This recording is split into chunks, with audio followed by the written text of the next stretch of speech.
സ്റ്റേജിൽ കയറുന്ന മുന്നേ നമ്മൾ സാധാരണ ഒരു 100 പുഷപ്പ് അടിച്ചിട്ടാണ് പോയില്ല. അപ്പം ഞാൻ ആ സെയിം ടെക്നീക്ക് ഇവിടെ യൂസ് ചെയ്യാനായിരുന്നു മനസ്സിലുണ്ടായത്. പിന്നെ അതും നമ്മൾ സീൻ എന്ന് പറഞ്ഞാൽ നമ്മൾ വെടി കൊള്ളുന്ന സീനായിരുന്നു. അപ്പം ഞാൻ അങ്ങനെ കുറച്ച് പമ്പാവട്ടെ എന്ന് വിചാരിച്ചിട്ടാണ്.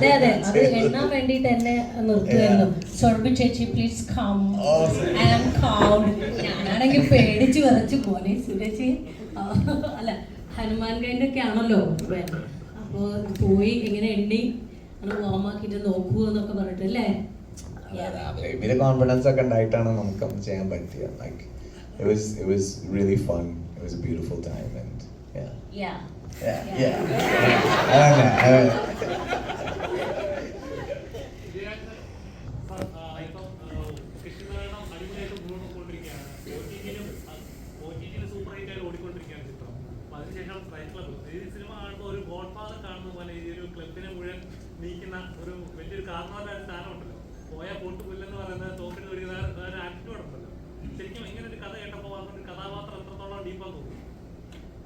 ഇതിനകത്ത് എൻ്റെ കഥാപാത്രത്തിന് എൻ്റെ വലിയ മിടുക്കൊന്നുമല്ല. ഞാനിപ്പോൾ പറഞ്ഞില്ലേ, രാഷി കപൂറിൻ്റെ സിനിമയാണ്.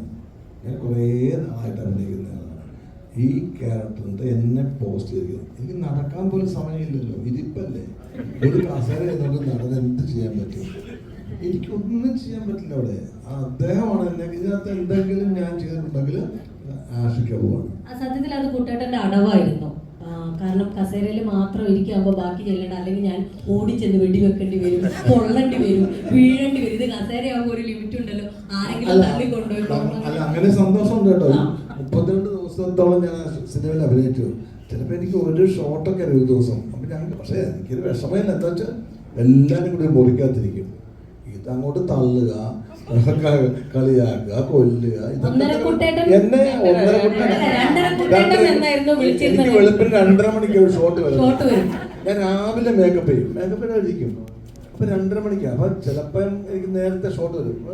ഈ സുരഭി അങ്ങോട്ട് പോയി ആശിക്കണോട് പറയും, വേണ്ട കുട്ടേട്ടൻ വെയിറ്റ് ചെയ്യും, പുള്ളി ഉറങ്ങുക, കുറച്ച് കഴിഞ്ഞ് എടുത്താലും പുള്ളി ഉറങ്ങിക്കോട്ടെ എന്ന്. അപ്പൊ പിന്നെ ആശിക്കും വിചാരിക്കും ഞാൻ ഉറങ്ങിക്കോട്ടെ എന്ന്. അപ്പൊ ലാസ്റ്റ് ഷോട്ട് എനിക്ക് എടുക്കും 2:30 മണിക്ക്. അപ്പൊ ഇവരൊക്കെ സുഖമായിട്ട് ബാക്കി ഷോട്ടൊക്കെ കഴിഞ്ഞിട്ട് പോകും. അങ്ങനെ 2:30 കൊട്ടാണ് നമ്മുടെ പേര് കിട്ടിയത്. 10 ദിവസം കഴിഞ്ഞപ്പോ ചേട്ടൻ 2 മണിയാകുമ്പോഴേ റെഡി ആവുള്ളൂ. കാരണം 2:30 വിളിക്കുള്ളൂ. അയ്യോ അല്ല, നോണ പറയില്ലേ, രാവിലെ അതിരാവിലെ ഞാൻ റെഡിയാകും. പക്ഷെ ഇവരൊക്കെ പിള്ളേരല്ല. അപ്പം ഞാനിപ്പോൾ ഇവരെന്ത് പറഞ്ഞാലും സമ്മതിച്ചു കൊടുക്കും. ഞാൻ അവളുടെ കാർന്ന പോലെ 40-42 വർഷമല്ലേ സിനിമയിൽ. പക്ഷേ അഹങ്കാരമല്ല, അഹങ്കാരം എൻ്റെ അവസ്ഥയാണ്. അഹങ്കാരമല്ല കുഞ്ഞെ, പിടിച്ചു നിൽക്കണ്ടേ നിങ്ങളുടെ കൂടെ. ഇത് നാക്കാന്ന് പറയുമ്പോഴൊക്കെ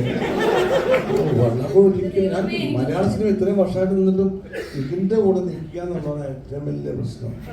ഞാൻ സർവൈവ് വരുന്നുണ്ട് കേട്ടോ, കുഴപ്പമില്ല, ഞാൻ പിടിച്ചു നിൽക്കും.